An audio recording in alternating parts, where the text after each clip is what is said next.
नमस्कार बंधुरा बर्णस डायरी चैनेले सकलके आरो एकबार स्वागत जानाई और सकलके जानाई हैप्पी निउ ईयर। এই নতুন বছর সকলের খুব ভালো কাটুক, সকলে সুস্থ থাকুক এই কামনাই করি। তো আজ আমি শীতকালের আরেকটি অন্যতম সবজি ফুলকপির একটি রেসিপি আপনাদের সাথে শেয়ার করব। ফুলকপির দুধপুকুর এই রেসিপিটি আশা করি আপনাদের সকলের খুবই পছন্দ হবে।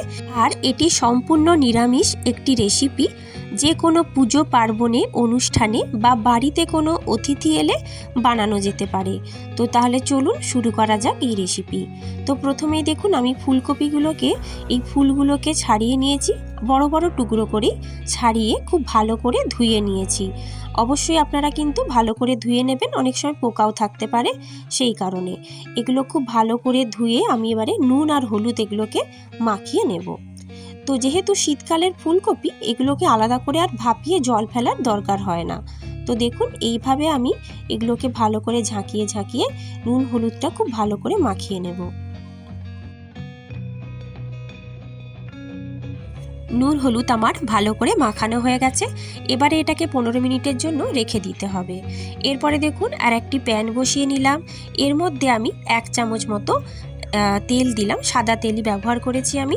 এরপরে তেলটাকে একটু ভালো করে ছড়িয়ে নেব আর এর মধ্যে আমি তেলটা গরম হলে কাজু বাদাম দিয়ে দিচ্ছি। এই কাজু বাদামগুলোকে 1 মিনিট মতো একটুখানি ভেজে নিতে হবে। 1 মিনিট মতোই কিন্তু ভাজতে হবে, খুব বেশি কড়া করে ভাজা যাবে না। হালকা এরকম ব্রাউন কালার হয়ে গেলে কাজু বাদামগুলোকে আমি উঠিয়ে নিচ্ছি।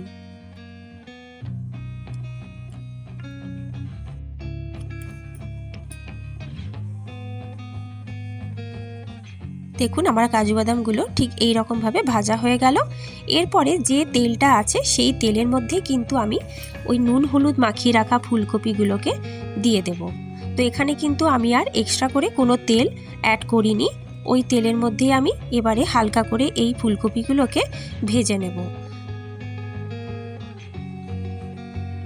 আর এই অবস্থাতেই কিছুক্ষণ নাড়াচাড়া করে এটাকে আমি ঢেকে রেখে দেব। এটা 10-15 মিনিট মতো এইভাবে হলে অনেকটাই এটা সেদ্ধও হয়ে যাবে। তো যতক্ষণ এটা হতে থাকবে ততক্ষণ আমি কিছু উপকরণ জোগাড় করে নেব। যেমন দেখুন এখানে আমি গরুর দুধ নিয়ে নিয়েছি 2 হাতা মতো, তার মধ্যে আমি 2 চামচ মতো আমুল দুধ একটু গুলে নিচ্ছি। এখানে আপনারা যে কোনো গুঁড়ো দুধই ব্যবহার করতে পারেন। তো দেখুন আমি গুলে এটা রেখে দিলাম। এরপরে আর একটি মিক্সিং জার নিয়ে নিয়েছি, এর মধ্যে ওই ভেজে রাখা কাজু বাদামগুলোর কিছুটা আমি দিয়ে দেব।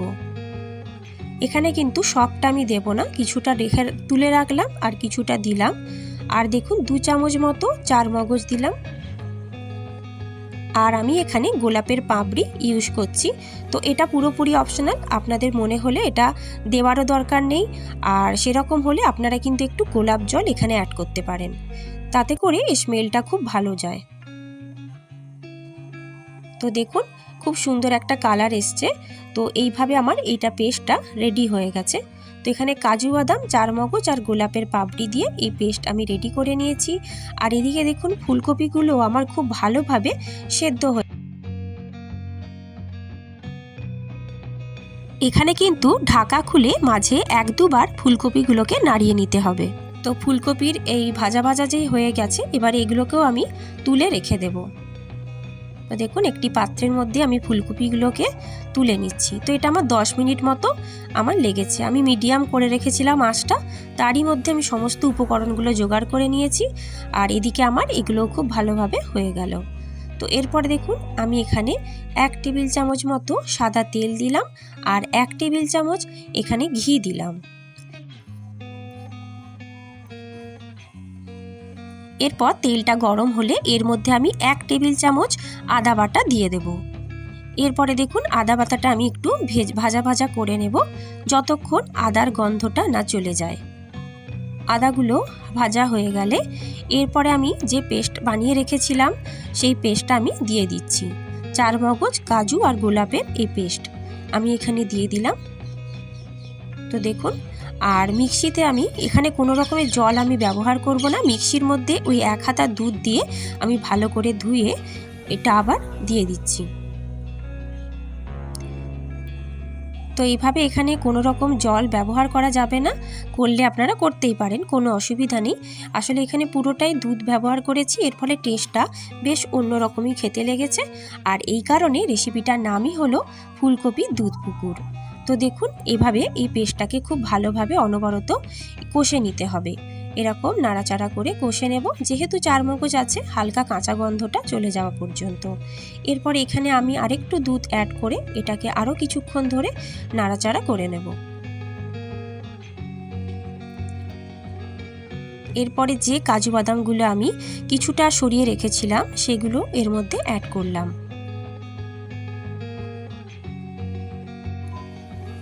এরপর দিয়ে দেব ঝাল অনুযায়ী এখানে লঙ্কা গুঁড়ো অ্যাড করলাম, আর দিলাম স্বাদ মতো লবণ। তো এরপরে খুব ভালো করে এগুলো নাড়াচাড়া করে আরও একবার কষিয়ে নেব। তো এখানে বলে রাখি, তো আপনারা কিন্তু কাঁচা লঙ্কা ব্যবহার করতেই পারেন, সেক্ষেত্রে কাঁচা লঙ্কা ব্যবহার করলে খেতেও এটা খুবই ভালো লাগবে। আর যে সময় পেস্টটা তৈরি হবে সেই সময় কাঁচা লঙ্কাটা বেটে নেওয়া যেতে পারে। তো এরপরে দেখুন আমি এখানে আরও 1 হাতা দুধ অ্যাড করলাম, অ্যাড করে এই মশলাটাকে খুব ভালোভাবে কষতে থাকবো।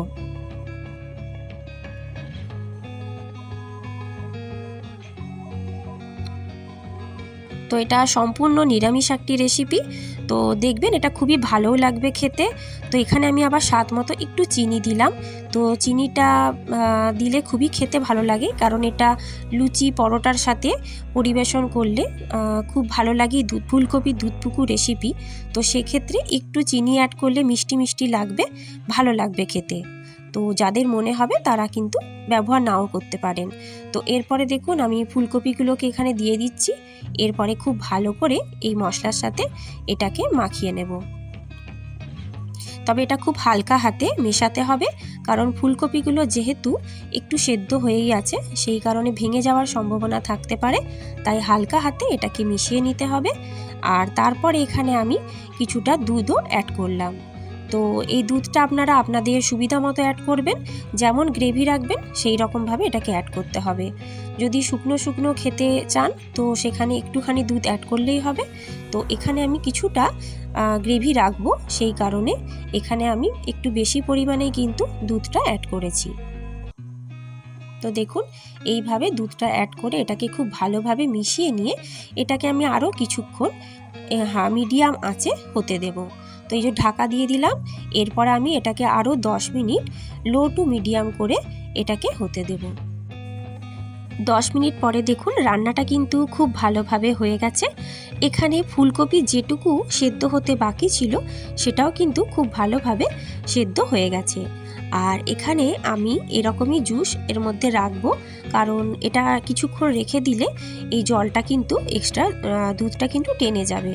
তো এরপরে কিন্তু আমি এখানে গোলাপের পাপড়ি আর কিছু জাফরান ছড়িয়ে এটাকে ঢাকা দিয়ে কিন্তু 5 মিনিটের জন্য রেখে দেবো।